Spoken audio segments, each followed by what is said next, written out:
Your party dashes in from the streets at the entrance of the courtyard of the manor itself. That's when the lightning strikes. The shadows give way for a moment. And at the top of the stairs, you see an ogre magi already completing the arc. What's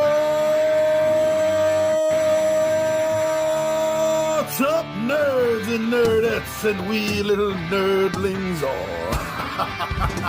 It's your buddy Johnny G for 2 Gun Pixie presents Legendary Gaming.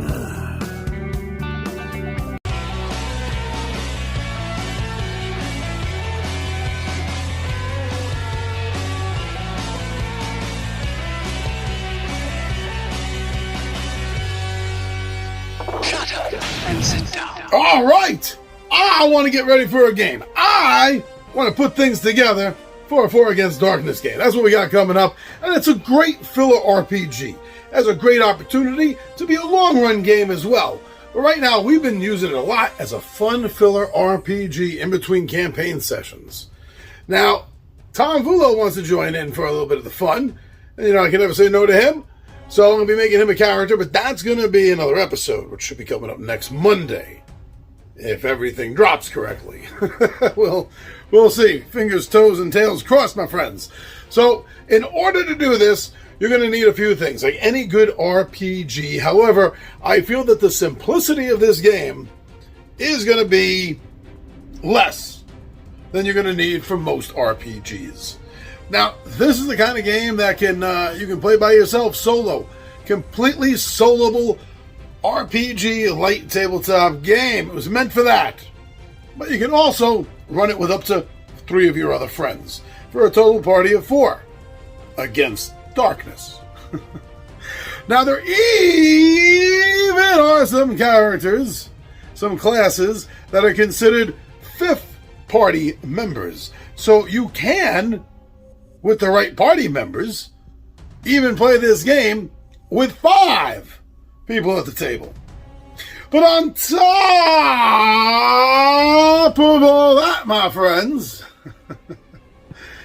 you can even play this game with a dungeon master, a game master, someone to run everything for you. So in that sense, you could have 5 players and a single sitting GM. Yeah, 6. You got 6 people who need a light RPG? This could be it. Now, first things first. We're going to have to get back there. Oh, okay. I was talking about right up there. Thank God thank goodness I'm 6'2" and with appropriately length arms. So I'm going to come up here and grab a few of these off of the top and show you what I'm talking about. Now, 4 Against Darkness has quite a number of books in publication. They have even more PDFs available than the physical books. I'm a physical book kind of guy. I like the tactile sensation. I like flipping through pages. I like to be able to have one book hold another book's page open so I can go back and forth between the 2 or 3 of them. That's who I am. That's my age category. What can I say? Now, going through the books that I have on hand, definitely the core book, because with the exception of Ron, not all of the players sitting at the table are versed in 4 Against Darkness. But thank goodness it's a fast, easy game, and I generally have crib notes that fit on, one cardboard, one index card for the players. So that tends to help new players a lot. Now, the book breaks down classes kind of like the old Holmes and Moldvay basic set for D&D did. Elf is a class, Dwarf is a class, Fighter is a class, Wizard is a class, and such on. But over the last few years, they've come out with a lot of PDFs and books that actually have a lot more classes in them. And I'm going to be going through all of these books to make sure that my players are going to have pretty much anything available to them that they're going to want to try to play. I like the fact that they have these options, because unlike Dungeons & Dragons 2nd edition with its kits, or 3rd edition and above with prestige classes and similar class situations there, this doesn't have that. So basically, whatever class you're choosing at the beginning of the game, although you're going to have advancements and changes in it, that's pretty much it. You're not going to have a chance to, really prestige or kit into something different. So I'm going to be going through these books to make sure I have a good, concise list of the different possibilities that the players might want to play, and also start off with some information from them. What kind of races and classes are they interested in? And this will give me something to aim for here in the books. Now, besides those and the core book, there's also quite a few, again, more PDFs than physical, but there are quite a few of adventures. And as they tend to do with many role-playing games, at least the ones that use a level-based system, the modules are appropriately written. The adventures, the books, are appropriately written. Like Echoes for the Dead is specifically written for beginning characters. Now, this is a 3-part adventure. I'm not going to be using this right away. This is something down the road that we know we're going to be playing multiple sessions I want to hit up. Now, I've already done videos on me doing a solo through this beginning module as well. And a third beginning module that they have out in print, again, you'll find more online in PDFs, is Dark Waters. From there, they have modules that advance in levels, like the 3 Rings, like Maneater, Caverns of Chaos. But I'm going to be using Lairs and Burrows. And this is a series of short, one-shot little adventures that are perfect for exactly what I'm looking for, and maybe what you're going to be looking for.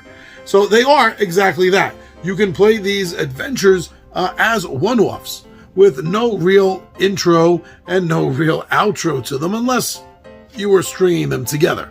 They are short enough that you could probably run 3 or 4 of them in one game session. If you play 4 to 6 hour game sessions, yeah, you probably could do that. I mean, you might even have time left over, because they are very, very concise. So that's what I'm going to be doing.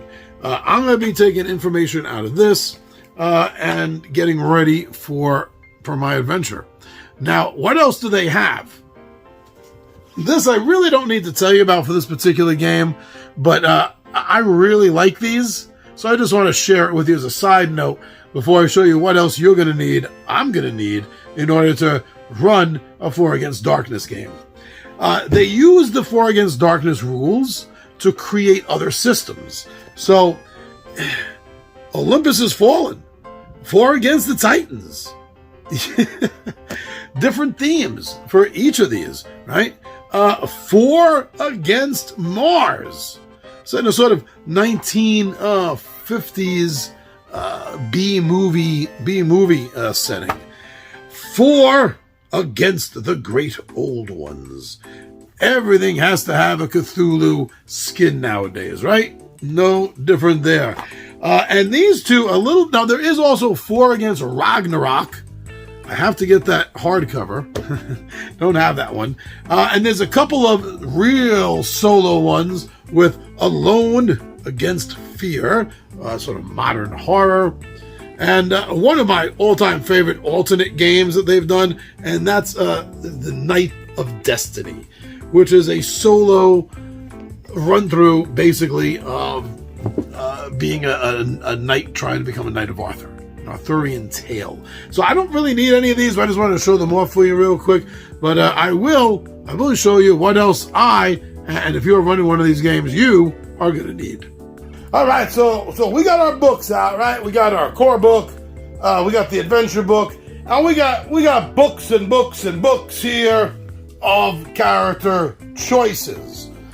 So now, obviously, the next thing that we're going to need are character sheets.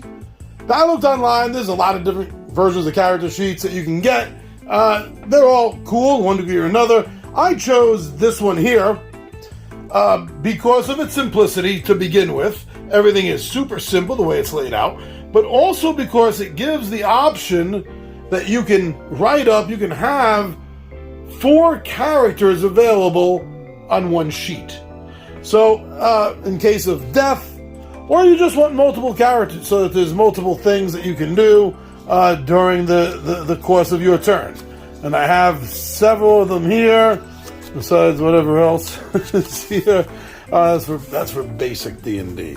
So yeah, I got several sheets. If I need more, I can always print them up. Very nice and simple.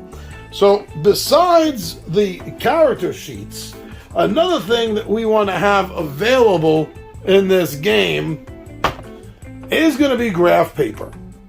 Graph paper is very important because of the way most of the adventures, most of the dungeons are set up, because they will involve rolling for random rooms, and then this way you can map them out and put them all together and know your way around. Other than that, we're just going to need dice and dice tray. Well, wait a second. The game isn't this complicated. Actually, the only dice you need are 6-sided dice for this. Now, it is true at higher levels you could advance to the point where you're going to need an 8-sided die, but we're not playing that right now. We're starting here pretty much at scratch. So all you really need is some 6-sided dice.